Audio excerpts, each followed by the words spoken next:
अस्सलामुअलैकुम। Welcome to एमरात। 3 सितंबर को China की तरफ से उनकी ग्रैंड मिलिट्री परेड का इनेकाद किया जाएगा और जब ये वीडियो पब्लिश होगी तो हो सकता है इस वक्त तक आप इस परेड के बहुत से विजुअल्स भी देख चुके हों। इस परेड में चाइना प्रेजेंट कर रहा है अपने कोलैबोरेटिव कॉम्बैट एयरक्राफ्ट जिन्हें मैन अनमैन टीमिंग पर बेस्ड अनमैन्ड एरियल सिस्टम्स कहा जाता है। चाइना ने इसमें जो प्रोग्रेस की है वो करंटली ऐसा लग रहा है कि शायद चाइना यूएस से भी आगे जा चुका है। करंटली यूएस से भी मल्टीपल अनमैन्ड एरियल सिस्टम्स पर काम कर रहा है जो कि मैन अनमैन टीमिंग के पर्पस में यूज़ किए जाएंगे। ये मैन अनमैन टीमिंग होती क्या है और पाकिस्तान एयरफोर्स को लेकर इसका फ्यूचर क्या है और पाकिस्तान इसके बारे में क्या क्या कर रहा है उसको डिटेल से डिस्कस करते हैं। चाइना ने जो यहाँ कोलैबोरेटिव कॉम्बैट एयरक्राफ्ट दिखाए हैं उनमें हमें वाज़ेह तौर पर FH-97 नज़र आ रहा है, देन GJ-11 और GJ-11 का ही एक इनहेंस्ड वेरिएंट भी यहाँ परेड के लिए प्रेजेंट किया गया है। उसके साथ साथ कुछ नए अनमैन्ड कॉम्बैट एरियल सिस्टम्स भी हैं जो फिजिकली स्टेल्थियर लग रहे हैं, एज वेल एज ये ऑब्वियसली नेक्स्ट जनरेशन वेपन्स को कैरी करते होंगे। अब जिस तरह एयरफोर्स और एयरफोर्स से मुतल्लिका टेक्नोलॉजीज इवॉल्व कर रही हैं वक्त के साथ साथ, उसी के साथ साथ ये चीज़ भी देखी जा रही है कि मैन फाइटर जेट्स के साथ साथ अनमैन्ड ड्रोन्स भी बहुत ज़्यादा वॉरफेयर में यूज़ हो रहे हैं। मैन अनमैन टीमिंग या CCA का जो कॉन्सेप्ट है वो ये कहता है कि जो अनमैन्ड एरियल सिस्टम्स हैं उनको ग्राउंड पर मौजूद कंट्रोल स्टेशन से आप कंट्रोल नहीं करेंगे,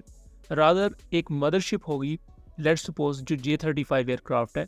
उसमें बैठा पायलट अपने साथ उड़ते विंगमैन्स को जो कि बेसिकली ये ड्रोन्स होंगे इनको कंट्रोल कर रहा होगा और ये unmanned aerial systems AI based mission computer based softwares को यूज़ करते हुए ये खुद पता लगा सकेंगे कि उन्होंने किस किस टारगेट को स्ट्राइक करना है। ना सिर्फ ये बल्कि ये एयर टू एयर मिसाइल्स के साथ भी इक्विप्ड होंगे, यानी कि एयर टू एयर कॉम्बैट भी लड़ सकते होंगे। अभी तक जो इनकी डेवलपमेंट में सबसे बड़ा चैलेंज है वो ये कि एयर टू एयर कॉम्बैट बहुत ज़्यादा कॉम्प्लेक्स होती है। जब आप BVR फाइट में जाते हैं तो वहाँ बहुत से पैरामीटर्स होते हैं जो उस वक्त आपके पूरे प्लेटफॉर्म को इफेक्ट कर रहे होते हैं।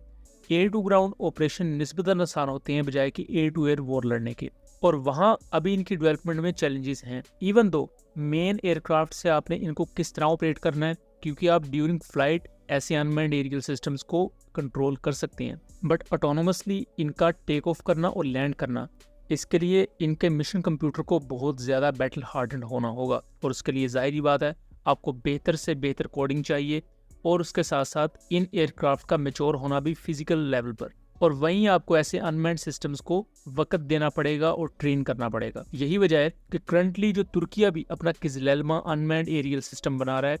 उसे वो सबसे पहले कान एयरक्राफ्ट के साथ इंटीग्रेट करने की बजाय उसे शुरू में उसके फर्स्ट वेरिएंट को as a unmanned aerial system के तौर पर मैच्योर करेंगे। लेटर ऑन उसके मिशन कंप्यूटर को या उसकी ऑटोनोमस कोर को इतना ज़्यादा मैच्योर किया जाएगा कि वो खुद से टेक ऑफ कर सके, खुद से लैंड कर सके, एंड देन ड्यूरिंग मिशन उसे एक कान एयरक्राफ्ट में बैठा पायलट कंट्रोल कर सके। अब ये जो अनमैन्ड एरियल सिस्टम्स चाइना ने दिखाए हैं GJ-11 जैसे, GJ-11 के ऑफिशियल अभी तक जो स्टैट्स हैं कि 2000 किलोग्राम तक वेपन्स कैरी करने के काबिल होगा, जिसमें इवन PL-15 जैसे मिसाइल्स भी कैरी कर रहा होगा, एयर टू ग्राउंड म्यूनिशन, और ये ऑलमोस्ट हर किस्म के ऑपरेशन को सरंजाम दे सकता है। इसका सबसे ज़्यादा अहम फ़ायदा ये रहता है कि फाइटर एयरक्राफ्ट को खुद आगे नहीं जाना पड़ता, जिससे वो surface to air missile system की रेंज से दूर रहता है,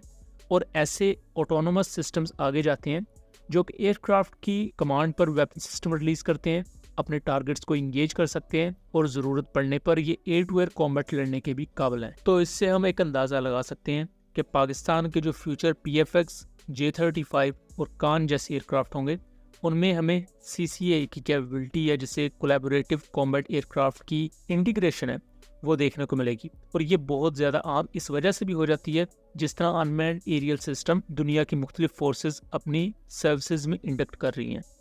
करंटली पाकिस्तान का भी एक प्रोजेक्ट है ऐसे ही एक अनमैन्ड एरियल सिस्टम को लेकर, जिसका नाम आई बिलीव मुहाफिज होगा, और ये एक लॉयल विंगमैन कॉन्सेप्ट पर बेस्ड है, एक सुपरसोनिक लॉयल विंगमैन। जबकि दूसरी तरफ इंडिया भी अपने कैट्स वॉरियर लॉयल विंगमैन पर काम कर रहा है। तुर्किया ऑलरेडी किजलेल्मा फाइटर एयरक्राफ्ट बना चुका है जो कि एक अनमैन्ड फाइटर एयरक्राफ्ट है और उसे ही मैन अनमैन्ड टीमिंग में यूज़ किया जाएगा। जबकि दूसरी तरफ अगर पाकिस्तान के ऑनगोइंग प्रोजेक्ट को देखा जाए तो नेक्स्ट स्टेप में इस पर काम जारी है। हो सकता है हमें 1 से 2 सालों तक इसका कोई प्रोटोटाइप भी देखने को मिले, और ये भी पॉसिबिलिटी है कि पाकिस्तान इसकी फर्दर प्रोडक्शन को लेकर या फर्दर डेवलपमेंट को लेकर चाइना या तुर्की के साथ जॉइंट वेंचर करे और इसमें जो वेपन सिस्टम्स हों वो चाइना और तुर्किया दोनों के इंटीग्रेट किए जाए, क्योंकि पाकिस्तान ऑलरेडी अपने बहुत से इक्विपमेंट्स को जिस तरह आपस में इंटीग्रेटेड रखते हुए आया है वो पाकिस्तान के लिए फ्यूचर में बहुत ज़्यादा इस वक्त मददगार साबित हो रहा है। हमारे जितने भी वेपन सिस्टम्स हैं कि वेस्टर्न ओरिजिन के इक्विपमेंट को भी डिप्लॉय करने के काबिल है,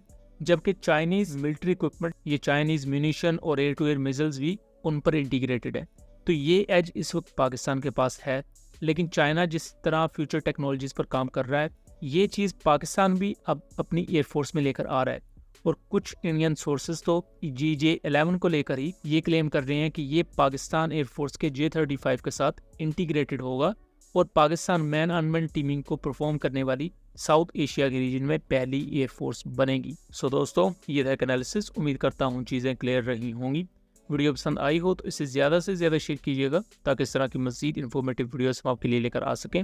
मिलेंगे अगली वीडियो में, तब तक के लिए अल्लाह हाफिज़।